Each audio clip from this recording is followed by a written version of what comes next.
Graça e paz no nome de Jesus, meus irmãos. Abra sua Bíblia na primeira carta de Paulo aos Coríntios. Primeira carta de Paulo aos Coríntios. Estamos numa série de exposições em alguns versículos do capítulo 13 de 1 de Coríntios. Primeira carta de Paulo aos Coríntios, capítulo 13.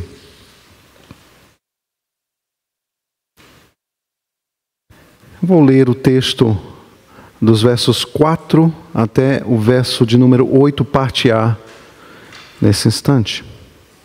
Assim nos diz a palavra do Senhor: o amor é paciente e bondoso. O amor não arde em ciúmes, nem se envaidece. O amor não é orgulhoso, não se conduz de forma inconveniente. Não busca os seus interesses, não se irrita, não se ressente do mal. O amor não se alegra com a injustiça, mas se alegra com a verdade. O amor tudo sofre, tudo crê, tudo espera, tudo suporta. O amor jamais acaba. Vamos orar. Pai, mais uma vez estamos diante do Senhor e te pedimos que o Senhor, neste momento, cative as nossas mentes e corações diante da Tua presença. Te pedimos que o Senhor fale conosco, ó Pai. Mas não conseguiremos entender a Tua palavra se o Senhor mesmo não iluminar os nossos olhos e abrir o nosso coração. Para que saiamos daqui nessa noite animados, encorajados, exortados, confrontados pela Tua palavra. Essa é a nossa oração e a fazemos no nome de Jesus. Amém. Carta de Paulo aos Coríntios. Temos aprendido que a igreja de Corinto, mesmo tendo sido plantada pelo apóstolo Paulo, era uma igreja complicada. Uma igreja com muitas divisões, uma igreja com intrigas, divisões internas, uma igreja com escândalos morais, uma igreja com inversões de papéis, uma igreja com problemas no culto, quando eles se ajuntavam para adorar a Deus, uma igreja onde havia algumas heresias sendo disseminadas. O apóstolo Paulo está tratando a sua igreja. O apóstolo Paulo está tratando o coração daqueles irmãos, que apesar de tantos problemas e tantas dificuldades, ele se dirige a eles como servos e santos do Senhor. Servos e santos do Senhor. Os coríntios, eles se arrogavam de terem muitos dons, ou talvez todos os dons, todas as manifestações dos dons espetaculares. Mas Paulo está dizendo a eles que sem o amor eles não são absolutamente nada. Absolutamente nada. Apesar desse texto, como eu já lhes disse, ser utilizado talvez em alguns casamentos ou encontros de casais, esse texto foi utilizado pelo apóstolo Paulo para tratar os problemas na igreja de Corinto. Então ele funcionou como uma espécie de bomba no meio da igreja, uma palavra fervorosa de um pastor que ama as suas ovelhas e quer que elas possam se arrepender dos seus pecados, entendendo que de fato era o amor. As duas primeiras características estudadas, o amor é bondoso e benigno, agora são seguidas de 7 verbos, pares, que definem as características daquilo que o povo ou a igreja em Corinto não tem. Portanto, vamos a esta quarta categoria, ou esta quarta descrição daquilo que não é o amor, segundo a descrição do apóstolo Paulo. O amor não se envaidece. Talvez a sua tradução seja ainda antiga, a revista e atualizada, e aí na sua tradução você vai ter: o amor não se ufana, ou o amor não se envaidece. Envaidecer-se e ufanar-se, eles podem ser traduzidos basicamente como alguém que é vaidoso ou orgulhoso.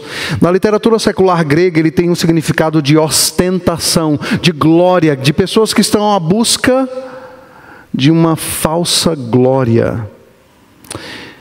Ele pode também ser entendido como comportar-se como alguém que é extremamente autocentrado, egoísta. Uma tradução inglesa deste versículo, ou deste pequeno trecho de 1 Coríntios 13, diz, ou traduz literalmente este verbo como inflar-se. Inflar-se, alguém que está inflando a si mesmo, ou se colocando ou exagerando a respeito de quem ele é. O verbo original, então, pode ser traduzido como uma arrogância no falar. E aqui talvez uma menção a um grupo específico que estava causando divisão dentro da igreja de Corinto, talvez, provavelmente, aqueles que se intitulavam o grupo de Cristo, não o grupo do apóstolo Paulo, não aqueles de Apolo, não aqueles de Pedro, mas aqueles que são de Cristo. Nós estamos acima de qualquer outro grupo dentro da igreja de Corinto. É possível que o apóstolo Paulo esteja aqui trabalhando, é possível um desdobramento daquilo que nós ouvimos da última vez que pregamos aqui. O amor não arde em ciúmes. Um ciúmes pecaminoso. Nós aprendemos tanto uma expressão do ciúmes santo de Deus, quando ele deseja que os seus filhos estejam no seu caminho, estejam próximos, estejam vivendo de acordo com a sua palavra. Isto baseado naquilo que Tiago nos fala a respeito de Deus, sobre os ciúmes de Deus. Mas essa descrição aqui se refere àquela expressão de um desejo manipulador, que trata o outro como um objeto, e por isso arde em um ciúmes pecaminoso, Queridos, olhando para a Escritura Sagrada como um todo, a Bíblia nos fornece ou reconhece que todo ser humano tem o desejo de ser notado. Todo ser humano busca ou anseia por ser notado, por ser reconhecido, por ser louvado, por ser acolhido. No entanto, a Bíblia proíbe que este anseio seja satisfeito nos relacionamentos humanos, ou em pessoas, ou em coisas. A Bíblia chama isso de o temor dos homens versus o temor de Deus. Quando eu busco desesperadamente ser aceito, ser notado, ser reconhecido pelos outros, e isto está em uma consideração muito maior, ou muito mais profunda, do que ser notado pelo próprio Deus. O Sermão do Monte, no capítulo 6, versículo 1, nos fala a respeito dessa tensão no coração e da orientação da Bíblia para que nós possamos estar inclinados a reconhecer ou a nos satisfazer no Senhor. Ele diz, o capítulo 6, verso 1, guardai-vos de exercer a vossa justiça diante dos homens, com o fim de serdes vistos por eles. De outra sorte, não tereis galardão junto do vosso Pai Celeste. E nós aprendemos pelas manhãs que Cristo está tratando aqui aqueles religiosos que demonstravam as suas aptidões, as suas habilidades, os seus dons, a sua pretensa espiritualidade como um meio de ser notado, como um meio de ser reconhecido. É justamente aquilo que o apóstolo Paulo está tratando tratando no coração da igreja de Corinto, quando ele diz: o amor não se envaidece. Ou a prática de se encher, ou de se inflar, de buscar este reconhecimento notório dos outros. Para satisfazer esse desejo, a Bíblia ensina que pessoas devem se importar unicamente com o olhar divino. É por isso que ele diz: olha, entra no teu quarto, fecha a tua porta e coloca a tua vida e o teu coração diante de Deus. Ele conhece o teu coração. Você não precisa demonstrar algo que você não é em público. A Escritura está cheia destas orientações. Por exemplo, quando ainda no Sermão do Monte nós lemos: para que a tua esmola fique em secreto, e o teu pai que vem em secreto te recompensará. Mais uma vez, eu não preciso do reconhecimento dos outros quando eu faço alguma obra de caridade, mas eu preciso entregar isso a Deus. Mas o Sermão do Monte continua dizendo: tu, porém, quando orares, entra no teu quarto, fecha a tua porta, orarás a teu pai que está em secreto, e teu pai que vem em secreto te recompensará. Com o fim de não parecer aos homens que jejuas, e sim ao teu pai em secreto, e teu pai que vem em secreto te recompensará. Eis a instrução da Escritura Sagrada, para que gradativamente em nossas vidas possamos dar muito mais valor ao olhar divino do que ser notado ou reconhecido pelos outros. Mas a verdade clara a respeito da vida quebrada é que quando estamos fracos na fé, buscaremos viver pela aprovação dos outros. Pela aprovação dos outros. Este engano é operado por meio de símbolos, e esses símbolos apontam para qualidades que, no caso de quem se envaidece, não existe ou não são grandemente exageradas. É algo estranho quando às vezes desejamos mostrar aqueles símbolos que indicam valores temporais. Quando nos arrogamos talvez da nossa capacidade intelectual, dos nossos feitos, da nossa carreira, daquilo que nós conquistamos. Ou até mesmo podemos criar símbolos de autodepreciação. Algumas pessoas fazem isso. Para serem notadas, eles entram numa espécie de automutilação, dizendo: olha, eu sou a pior pessoa, eu sou o pior pecador. Uma espécie de falsa modéstia ou falsa humildade. Símbolos que tentam atrair continuamente a apreciação ou a aprovação do outro, sendo insuflando-se ou se autodepreciando, ao invés de mostrar símbolos que apontam para valores eternos, como amor, a alegria, a paz, a paciência. Queridos, a palavra de Deus fala a respeito dos filhos de Deus, que o Senhor Deus derramou sobre os nossos corações este amor. E Paulo está confrontando aqueles crentes a experimentarem cada vez mais, a buscarem mais do Senhor, a mais de Cristo. O tesouro do amor está posto em nossos corações, através do Espírito Santo que nos foi dado, diz Paulo, escrevendo aos Romanos, no capítulo 5, verso 5. Por causa disso, nós não precisamos da admiração dos outros.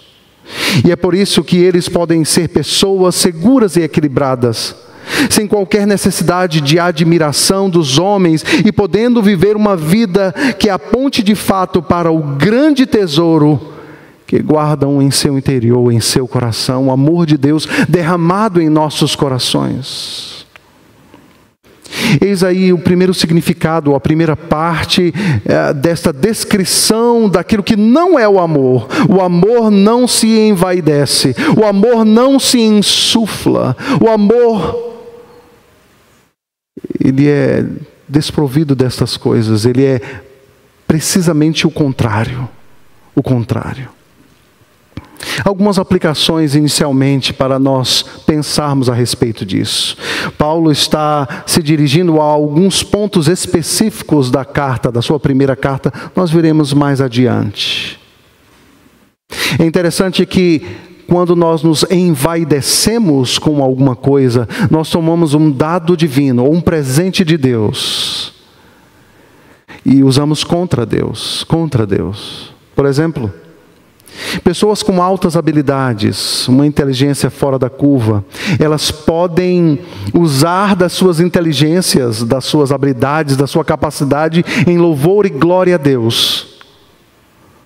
Mas elas podem usar disso que foi dado por Deus para se insuflar, para se envaidecer, para se mostrar, para serem notados pelos outros, reconhecidos, louvados pelos outros. Nós tomaremos os dados e os presentes de Deus e usaremos a favor de Deus, em louvor a Ele ou contra Ele. Por exemplo, o sucesso em sua carreira, em nossa carreira, pode ser usado em louvor e glória a Deus, em serviço ao Senhor. Mas também pode ser usado como uma espécie de roubar a glória que pertence somente a Deus. No mundo de Deus, os homens em rebelião contra Deus usam dos dados divinos, muitas vezes em rebelião ao Senhor.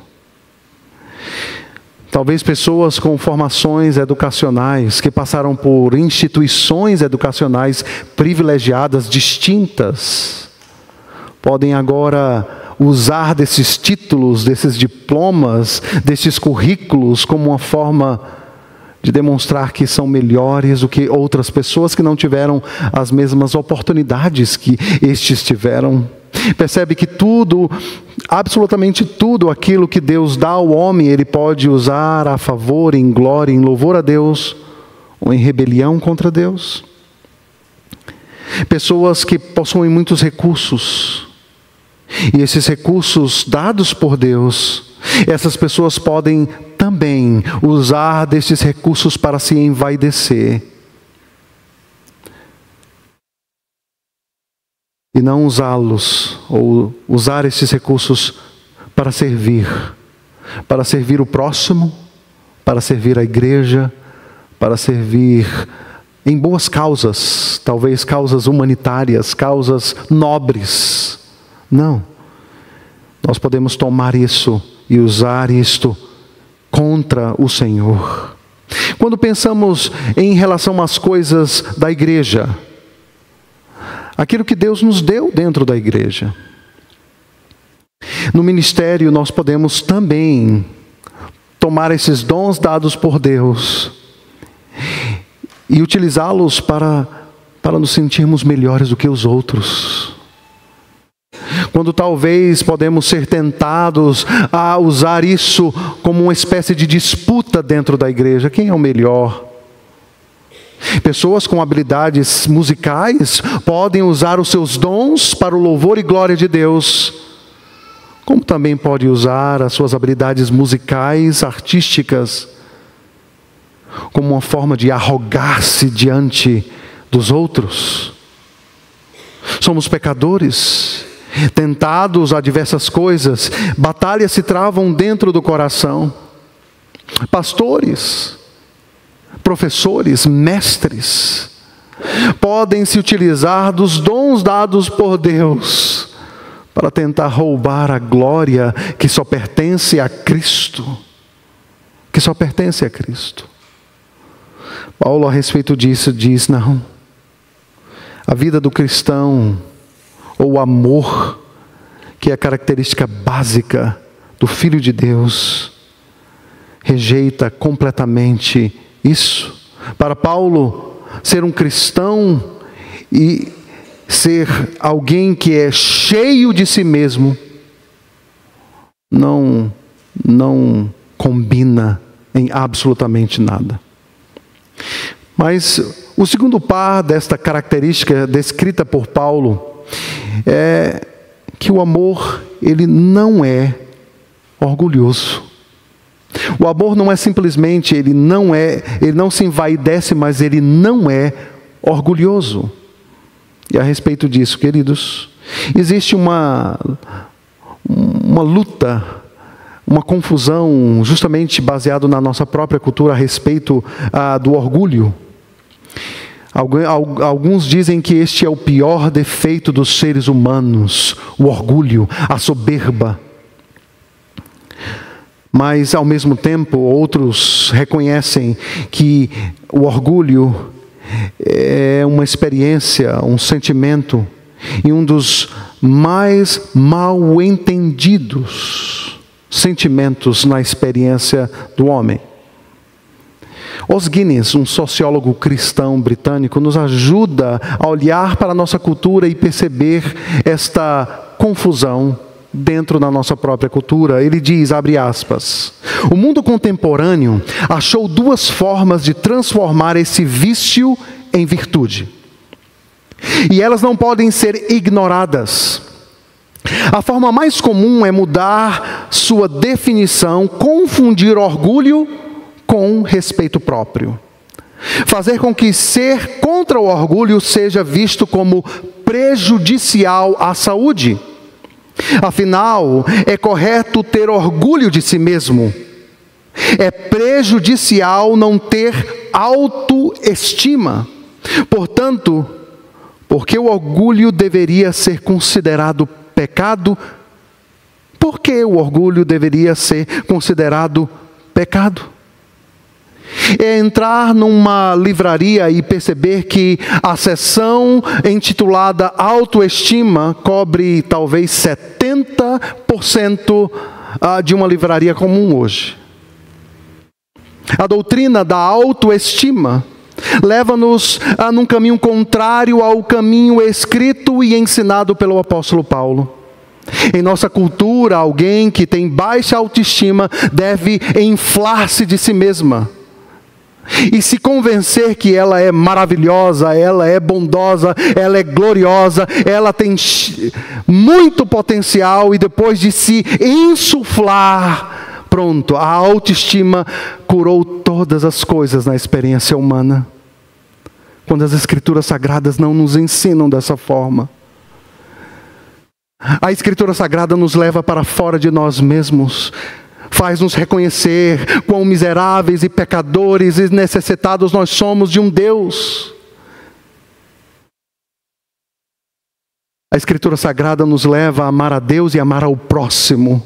Em nenhum lugar da Escritura ela nos ensina a insuflar-se, ou envaidecer-se, ou amar a si mesmo mais do que nós já nos amamos. E os caminhos dos seres humanos são complexos e intrincados, porque o caminho da autodepreciação pode ser visto assim como orgulho e soberba invertida. Porque a experiência humana é extremamente complexa e somente a Escritura e a Palavra para revelar as coisas e trazer as coisas à tona. Somente o Espírito e a Palavra são capazes de resolver esse problema tão profundo dos seres humanos. Nenhuma filosofia humana é capaz de ir ao coração e transformá-lo e nos conduzir a reconhecer o tamanho da nossa necessidade de Deus. O termo utilizado aqui por Paulo é traduzido como arrogância, basicamente como arrogância. Ele é usado exclusivamente nessa carta para descrever os crentes de Corinto. Os crentes de Corinto. E basicamente aqueles grupos que estão criando esta divisão e que estão se levantando contra o apóstolo Paulo. Contra ele. Talvez, provavelmente, os espirituais. O grupo dos espirituais, aqueles que se acham no meio da igreja por terem a manifestação de todos os dons espetaculares. Vejamos, 1 Coríntios 4:6 nos diz: essas coisas, irmãos, apliquei-as figuradamente a mim mesmo e a Apolo, por vossa causa, para que por nosso exemplo aprendais isto, não ultrapasseis o que está escrito, a fim de que ninguém se ensoberbeça a favor de um em detrimento do outro. Paulo, escrevendo ainda em 1 Coríntios 4, 18 e 19, nos diz: alguns se ensoberbeceram, como se eu não tivesse de ir ter convosco, mas em breve irei visitar-vos, se o Senhor quiser, e então conhecerei não a palavra, mas o poder dos ensoberbecidos. O capítulo 5, verso 2 nos diz: e contudo andais vós ensoberbecidos, e não chegastes a lamentar, para que fosse tirado do vosso meio quem tamanho ultraje praticou? O capítulo 8, verso 1 da mesma carta diz: no que se refere às coisas sacrificadas a ídolos, reconhecemos que todos somos senhores do saber. O saber ensoberbece, mas o amor edifica. Paulo está tratando o coração daqueles irmãos, quando ele fala: o amor não se envaidece, o amor não é orgulhoso. Ele está tratando um problema no meio da igreja. A palavra soberba, então, tem basicamente o mesmo sentido do ufanismo ou do envaidecer-se. E a soberba tem um plano de ação, O soberbo é alguém que perdeu o senso mais básico sobre Deus e sobre o outro. Na relação com Deus, o soberbo não gosta de reconhecer as suas falhas, a sua miséria, a sua necessidade da graça do Senhor. Em relação ao próximo, ocorre sempre um erro duplo, uma ímpia confiança em nós mesmos e um deleite em desprezar os nossos irmãos. Estamos numa sociedade extremamente individualista. O individualismo moderno certamente é uma versão moderna desse mal, pois leva a pessoa a preocupar-se demasiadamente consigo mesmo. Você já notou isso? O quanto o homem moderno está extremamente preocupado consigo mesmo. E nessa preocupação exacerbada, o outro tem pouco ou absolutamente nenhum valor. As minhas metas, o meu objetivo, o meu deleite, o meu desejo, a minha satisfação está sempre em primeiro lugar. O problema mais básico de alguém soberbo é que tal pessoa se recusa a viver na dependência de Deus. Eis aí o mais antigo pecado.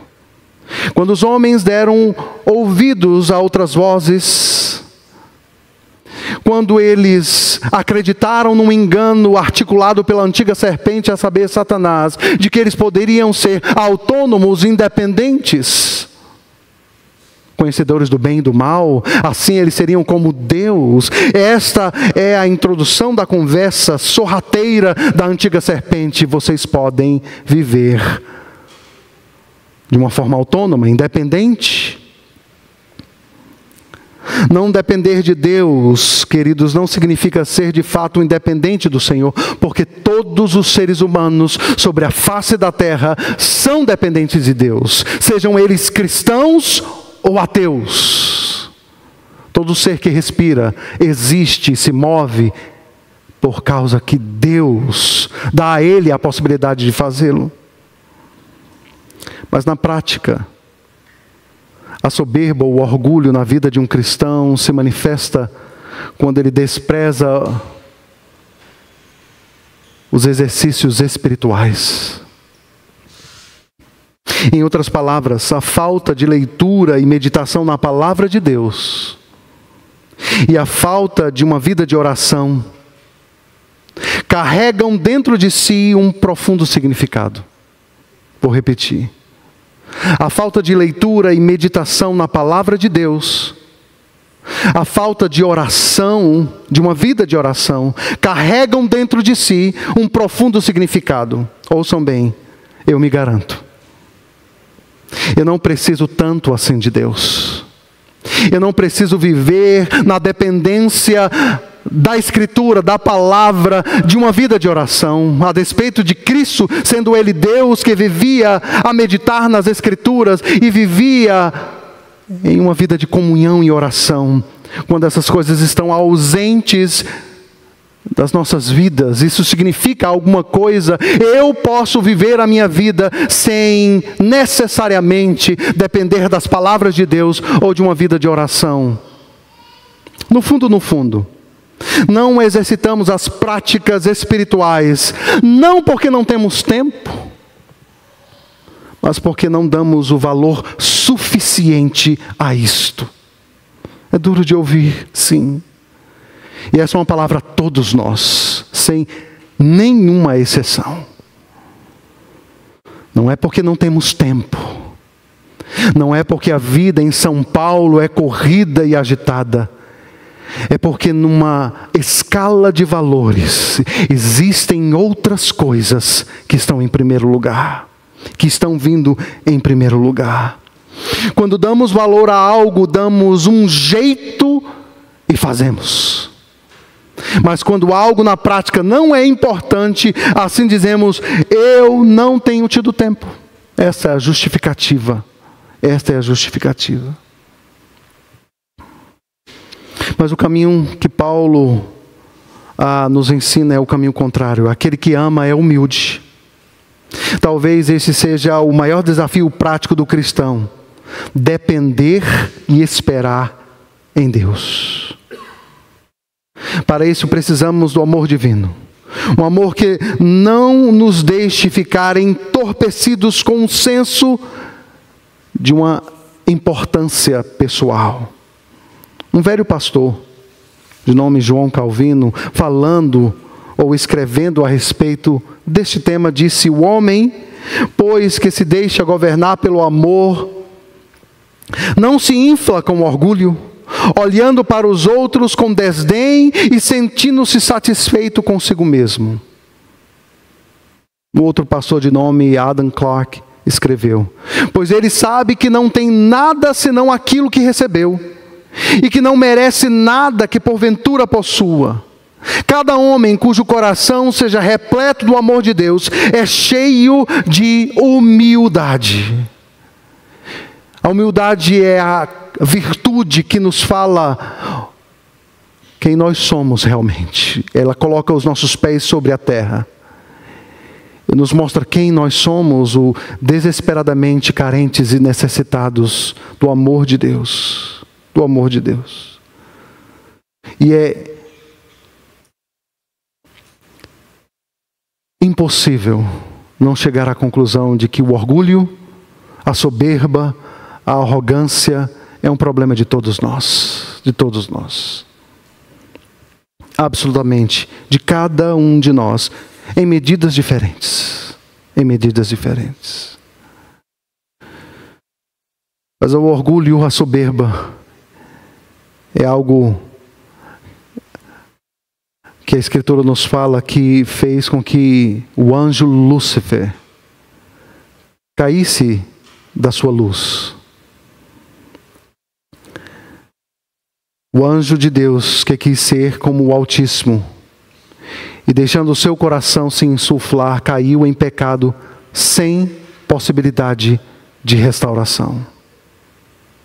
A pretensa independência ou autonomia humana foi a sedução que o próprio Lúcifer, Satanás, trouxe aos nossos primeiros pais.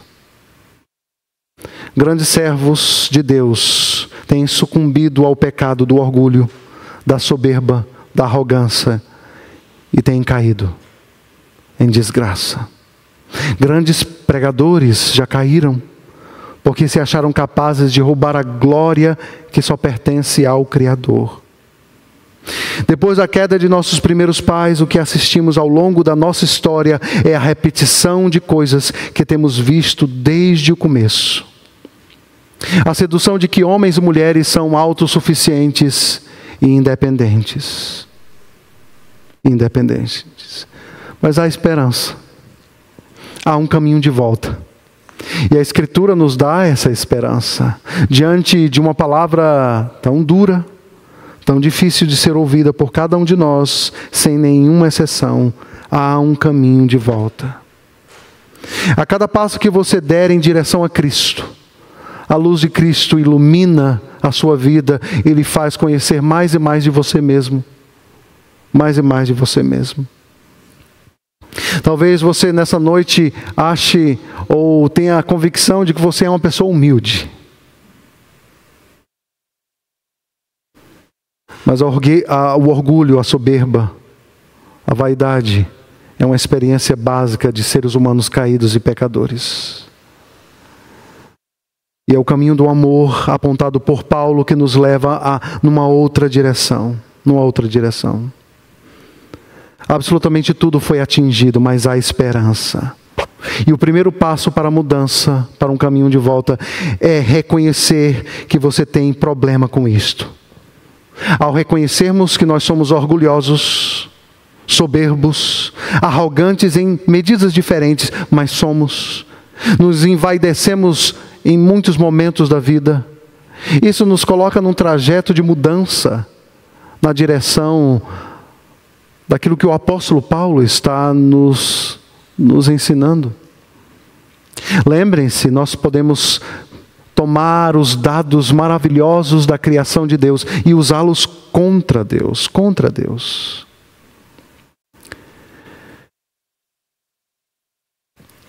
Isso é maravilhoso porque o Senhor se manifesta dessa forma, de uma forma assim graciosa, graciosa. Eu lembro que quando eu e minha família fomos a morar fora, e naquele período da minha vida eu ouvia de muitas pessoas: olha, pastor Alberto, como você é humilde. Eu acreditei nessa história bem, assim, forte. Até experimentar algumas coisas na vida que me mostraram partes do meu coração que eu não conhecia. Uma coisa simples, dura, mas simples, no processo de aprendizado da língua. Muitas vezes eu dizia: olha, eu tenho medo de errar, então eu prefiro ficar só ouvindo. Ou aquela indisposição de simplesmente tentar me comunicar e reconhecer que aquela língua não era a minha primeira língua e por isso eu precisava da ajuda dos outros. O processo de adquirir uma nova língua é um processo de humilhação, literalmente um processo de humilhação. Porque tudo o que você conquistou, tudo o que você acumulou ao longo de uma vida de experiência, reduz-se a absolutamente quase nada. Num dia eu era capaz de pregar 30, 40 minutos, no outro dia incapaz de pregar 2 minutos. E estudar aconselhamento é algo muito maravilhoso, mas muito doloroso. Porque nos dá a oportunidade de estar questionando, examinando o próprio coração e colocando isso diante de Deus. Por que eu tenho agido assim? Por que eu estou escondendo o fato de que 1 ano depois ainda eu não consigo falar, 2 anos depois ainda eu não consigo falar, eu gaguejo, eu erro, eu troco as coisas. E a verdade era simples: orgulhoso. Orgulho de mostrar as fraquezas e dizer: olha, eu não sei, eu não entendi absolutamente nada do que você falou. Eu não queria falar isso. Eu queria que os outros imaginassem que eu já sabia de tudo, absolutamente de tudo. Qual o nome que nós podemos dar a isso senão orgulho?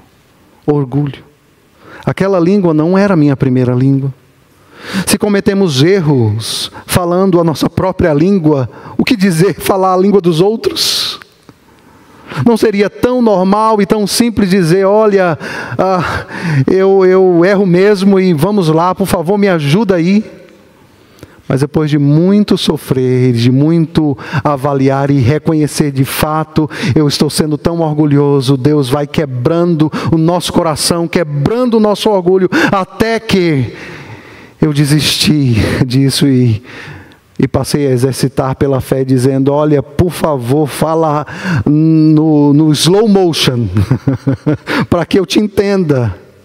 E por favor, me fale que se você está entendendo, um exercício para tratar o orgulho no nosso coração.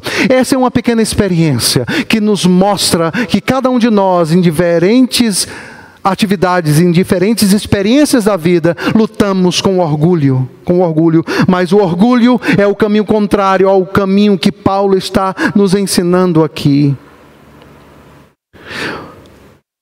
E como miserável, alcançado por esta graça, cada um de nós devemos erguer as nossas mãos aos céus e pedir a Deus: derrama o Senhor do teu amor em nossos corações, o discernimento para avaliar as nossas motivações, as nossas intenções mais profundas do coração.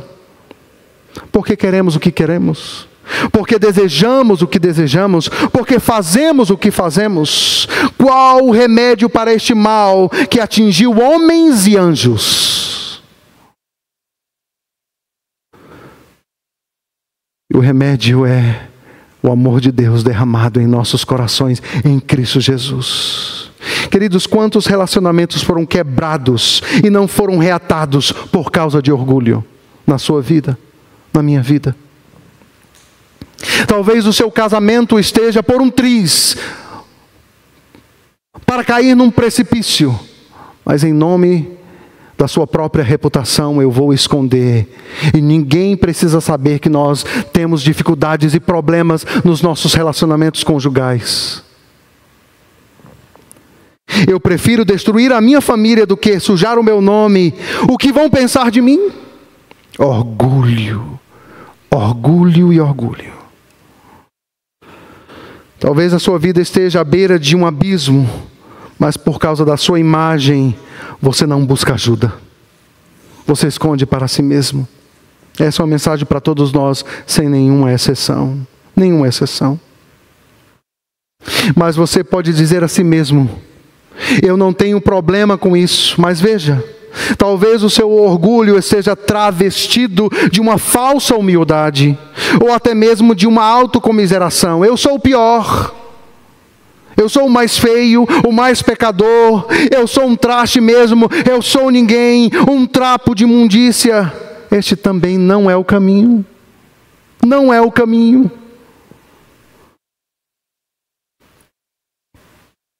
O caminho é reconhecer quem você é, pecador, e quem Cristo é e fez por você. Talvez você ouça e diga isso: pastor, isso é uma utopia. Para aqueles que podem estar pensando nisso, para aqueles que podem estar dizendo: nada disso faz sentido, talvez esteja faltando Cristo na sua vida. Cristo na sua vida. Ninguém que nasceu de novo pode entender ou aceitar tais coisas. Portanto, esse texto, essa descrição também é uma mensagem para aquele que simplesmente não entende ou não aceita isso, encontrar-se com Cristo Jesus como seu Senhor e Salvador. No entanto, lembremos-nos de Paulo, que está escrevendo a cristãos. Ele está literalmente dizendo: vocês não têm amor. Está falando isso para a igreja. Isso porque vocês precisam mais de Cristo na vida de vocês. Isso porque Cristo é bondoso. Cristo é benigno. Cristo não arde em ciúmes pecaminoso. Cristo não se envaidece. Cristo não é orgulhoso. É por isso que cada um de nós precisa mais e mais de Cristo. Se cremos em Cristo, se Ele é o nosso Senhor e Salvador, fomos unidos em nossa fé a Cristo, e por causa que estamos em Cristo, o amor de Deus foi derramado em nossos corações. Romanos 5,5. Porque o amor de Deus foi derramado em nosso coração pelo Espírito Santo que nos foi outorgado. Cristo é o nosso grande exemplo. Precisamos dele para lutarmos até o fim contra a altivez dos olhos, a vanglória, a soberba, a vaidade da vida. Precisamos de Cristo, cada um de nós. Que possamos levar para casa aquilo que Paulo escreve em Filipenses capítulo 2, versos 5 a 8. E com isso eu encerro essa exposição nessa noite. Diz assim a palavra de Deus. Ouça bem. Tenham entre vocês o mesmo modo de pensar de Cristo, Jesus, que mesmo existindo na forma de Deus, não considerou o ser igual a Deus, algo que deveria ser retido a qualquer custo. Pelo contrário, ele se esvaziou, assumindo a forma de servo, tornando-se semelhante aos seres humanos. E reconhecido em figura humana, ele se humilhou, tornando-se obediente até a morte, e morte de cruz. Esse é o nosso Senhor, o Deus feito homem, que se esvaziou, e que a respeito dele mesmo disse: vinde após mim todos os que estão cansados e sobrecarregados, aprendei de mim, que sou manso e humilde de coração. Que Deus nos abençoe. Muito obrigado por nos acompanhar até o final desse vídeo. Para receber mais reflexões e ficar por dentro dos próximos conteúdos, te convidamos a seguir as nossas redes sociais que estão na descrição. Alguns vídeos aparecerão na tela, caso queira continuar nos assistindo. Abraço e até a próxima!